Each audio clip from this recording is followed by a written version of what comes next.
హారతులిచ్చెడి వేళల దీప్తం నమ్మిన వారి మనోగత ధర్మం. సంచిత పాపములెల్లను పోవన్ అర్పణ చేయ కదా మన ధ్యేయం.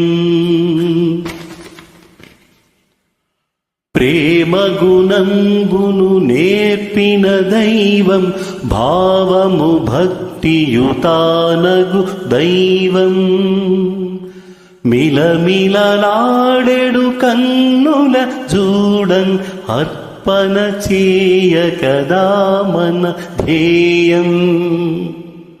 బోధలు చేయని మోహనమూర్తిం, మేలుకొల్పగను వచ్చిన బ్రహ్మం, అద్భుతమేమియు చేయనివా